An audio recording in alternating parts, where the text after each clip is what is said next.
Haleluya. Puji Tuhan, salam sejahtera buat kita semua. Mari terus merenungkan firman Tuhan menggunakan 365 hari yang mengubahkan. Agar kehidupan kita hari demi hari semakin diisi oleh firman Tuhan menjadi bagian di dalam kehidupan kita. Puji Tuhan, pada saat ini kita akan kembali bersama-sama merenungkan dan mempelajari firman Tuhan dengan tema cinta uang. Ya tentunya kalau kita berbicara tentang uang itu adalah alat yang penting yang kita butuhkan sehari-hari. Entah itu berbelanja, entah itu membayar suatu hal dan lain semacamnya. Ya tentunya banyak hal yang kita gunakan dengan uang tentunya. Dan kita perlu uang. Alkitab tidak pernah berkata bahwa uang itu jahat. Masalahnya Bapak Saudara muncul ketika alat itu, uang itu naik takhta menjadi tuan di hati kita. Sehingga kemudian ada yang nama cinta uang. Mengejar uang secara terlalu berlebihan. Nah itu yang perlu kita renungkan bersama-sama. Di dalam 1 Timotius 6 ayat 10 saya akan membacakannya untuk kita semua. Dan Bapak Ibu Saudara dapat memperhatikannya. Firman Tuhan berkata seperti ini. Karena akar segala kejahatan ialah cinta uang. Sebab oleh memburu uanglah beberapa orang telah menyimpang dari iman dan menyiksa dirinya dengan berbagai-bagai duka. Nah, uang itu tidak salah. Tetapi jelas yang di ayat 10 katakan akar dari segala kejahatan cinta uang. Nah, ini akan sama-sama kita pelajari Bapak Ibu Saudara. Yang dimana kalau kita mengobservasi kita dapat menemukan Rasul Paulus memberikan nasihat kepada Timotius. Timotius sebagai pemimpin jemaat Efesus. Dia melayani jemaat di kota Efesus. Nah kita dapat melihat bersama-sama kota Efesus adalah kota yang perdagangannya maju. Top Bapak Saudara. Ekonomi mereka maju. Sebagai kota pelabuhan dan pusat ekonomi, Efesus adalah tempat di mana kekayaan, bisnis, ambisi duniawi sangat mendominasi. Nah ini kemudian menciptakan lingkungan yang sangat rentan terhadap materialisme.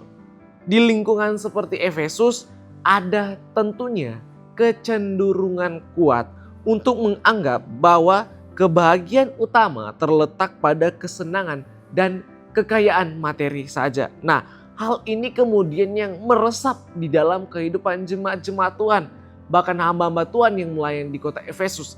Sehingga Paulus kemudian mengirim surat, memberikan motivasi, memberikan peringatan kepada pemimpin jemaat, hamba-hamba Tuhan dan juga kepada jemaat-jemaat yang tinggal di kota Efesus. Nah, Paulus tentunya ingin melindungi jemaat dan hamba Tuhan dari mentalitas komersial di mana pelayanan dan iman dilihat sebagai jalan pintas menuju ke kekayaan. Nah, ini yang perlu kita perhatikan karena ini adalah suatu hal yang keliru.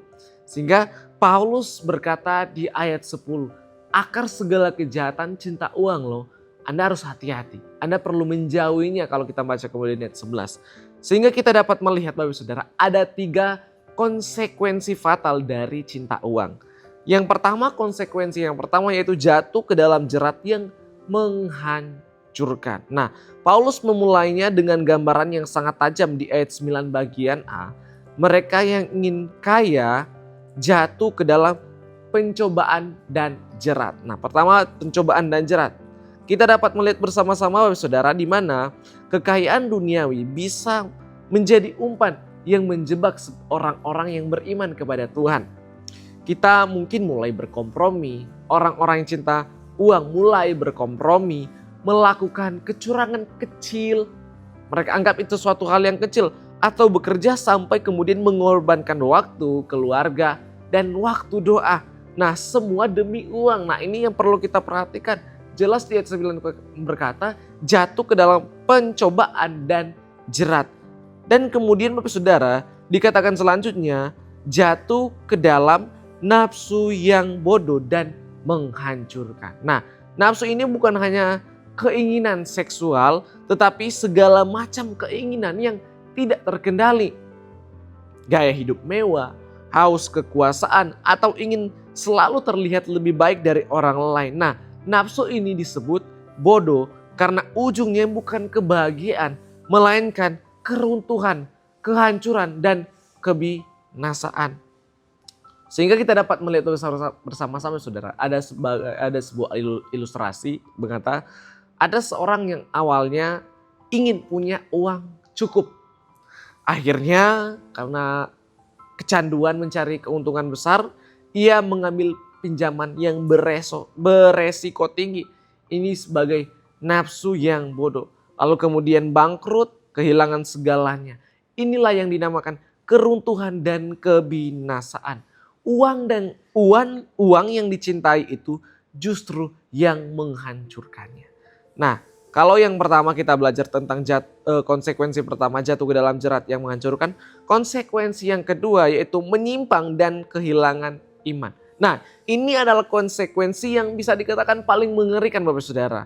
Paulus berkata di ayat 10 bagian, oleh sebab memburu uanglah beberapa orang telah menyimpang dari iman. Nah, cinta uang itu seperti air pasang.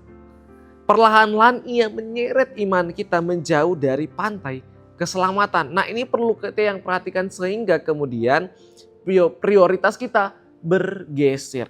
Ya contoh, ketika uang menjadi fokus, Tuhan menjadi nomor 2. Nah, firman Tuhan berkata di Matius, kita tidak bisa menyembah dari dua Tuhan.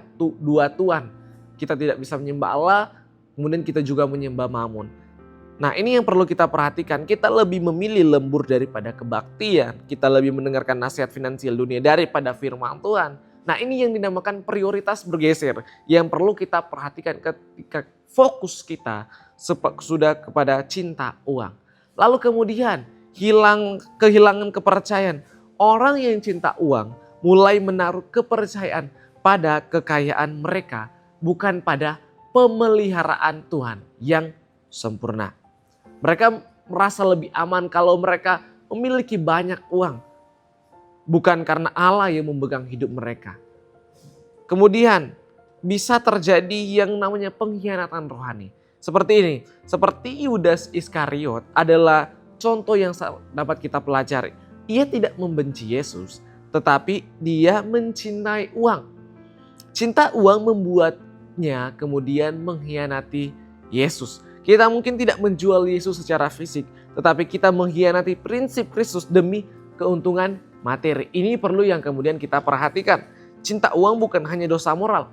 Ini adalah racun yang merenggut keselamatan dan hubungan kita kepada Yesus. Lalu kemudian konsekuensi yang ketiga, menyiksa diri dengan kesusahan. Nah, pengejaran terhadap kebahagiaan melalui uang justru berujung pada penderitaan. Paulus berkata di ayat 10, mereka menyiksa diri dengan berbagai-bagai kesusahan. Menjadi pertanyaan, kenapa bisa begitu? Karena akan timbul yang namanya kecemasan yang tidak berujung. Orang kaya pun tidak pernah merasa cukup. Selalu ada yang lebih kaya, selalu ada ketakutan akan kehilangan harta yang sudah dimiliki. Mereka harus cuma mengamankan harta itu, cemas bersaing, cemas terhadap pajak dan semacamnya. Nah, uang yang seharusnya memberikan ketenangan malah membawa kegelisahan kepada mereka. Kecemasan yang kemudian tak berujung. Kemudian juga hubungan bisa retak, hubungan bisa hancur. Pengejaran uang yang terlalu berlebihan sering mengorbankan keluarga, persahabatan, bahkan kesehatan diri sendiri. Kita menyiksa diri kita sendiri dan orang-orang yang ada di sekitar kita. Sehingga menjadi pertanyaan, kalau kita melihat orang-orang di luar sana, berapa banyak keluarga yang hancur karena terlalu fokus pada pekerjaan dan melupakan waktu bersama. Berapa banyak orang yang di luar sana sakit karena terlalu keras bekerja, mengorbankan tidur, mengorbankan istirahat demi pekerjaan, demi lembur. Uang yang dijanjikan membawa kebebasan malah membawa kita pada perbudakan dan kesakitan fisik. Nah, ini perlu yang kemudian kita perhatikan untuk kita jangan cinta pada uang. Uang kita perlu. Uang digunakan tentu kita mengejar uang dengan normal tentunya. Tidak berlebihan atau dalam istilah cinta uang ya. Perlu kita perhatikan jangan sampai kita menjadi orang-orang yang cinta uang tentunya. Uang itu tidak salah karena kita pun butuh. Akan tetapi cinta akan uang itulah yang salah. Cinta akan uang itu sebagai racun yang kemudian menghancurkan kita Bapak Ibu Saudara. Dan kemudian Paulus tidak hanya memberikan peringatan, tetapi dia juga memberikan arahan.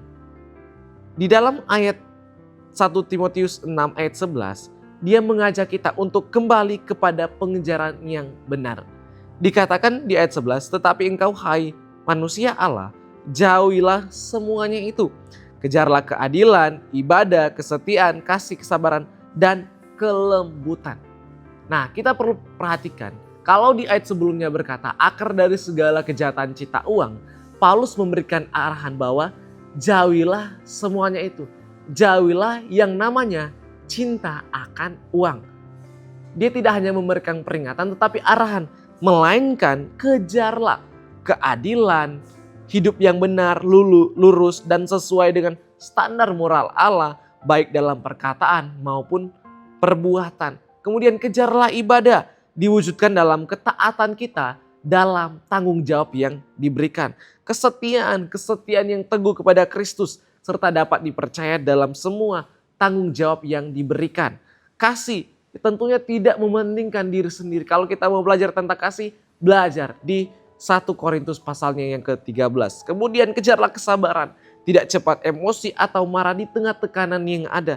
Bahkan kelembutan tentunya memiliki kerendahan hati. Nah ini yang perlu kita kejar Bapak Ibu Saudara. Bukan cinta akan uang, bukan mengejar uang secara berlebihan, tetapi kejarlah ini.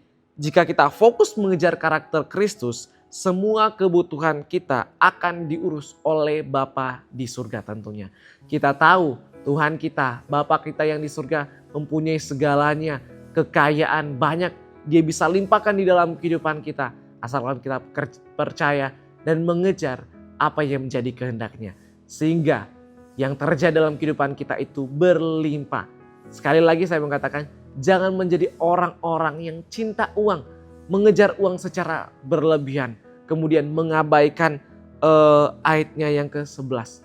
Tentunya kita perhatikan supaya kita menjadi orang-orang yang menaruh kehidupan kita, apa yang kita butuhkan ke dalam tangan pemeliharaan Tuhan. Sehingga percayalah bahwa apa yang kita butuhkan pasti Tuhan memberikannya tepat pada waktunya di saat yang tepat. Amin. Terima kasih telah mengikuti renungan 79 yang mengubahkan. Kiranya firman Tuhan ini dapat memberkati kita. Bapak Ibu Saudara yang ingin didoakan untuk pokok-pokok doa tertentu atau ingin menceritakan kesaksian mujizat kesembuhan, pemulihan masalah keluarga dan lain-lain, dapat disalurkan melalui chat WhatsApp di nomor 081327420088. Tuhan Yesus memberkati kita semua. Mari kita satu dalam doa, kita berdoa. Bapa yang baik, kembali kami mengucap syukur atas berkat dan anugerah yang Tuhan berikan dalam kehidupan kami. Tuhan, ajari kami, mampukan kami supaya kami menjadi orang-orang percaya yang tidak cinta uang, yang tidak mengejar uang secara berlebihan. Tapi kami percaya Tuhan, pemeliharaan Kau akan selalu Tuhan nyatakan dalam kehidupan kami. Dan biarlah kehidupan kami belajar untuk melakukan kehendak Tuhan. Ya Tuhan, tolonglah agar persekutuan keluarga GPD El Shaddai Magelang di dalam iman turut mengerjakan pengetahuan akan yang baik untuk Kristus. Terima kasih Tuhan, segala pujian, hormat dan kemuliaan hanya bagi-Mu. Dimanapun keluarga GPD El Shaddai Magelang, Tuhan berkati, Tuhan lindungi. Tuhan yang bersama-sama dengan mereka menyertai kehidupan mereka, membuat apa yang mereka perbuat berhasil. Di dalam nama Tuhan Yesus Kristus kami berdoa dan mengucap syukur, haleluya, amin.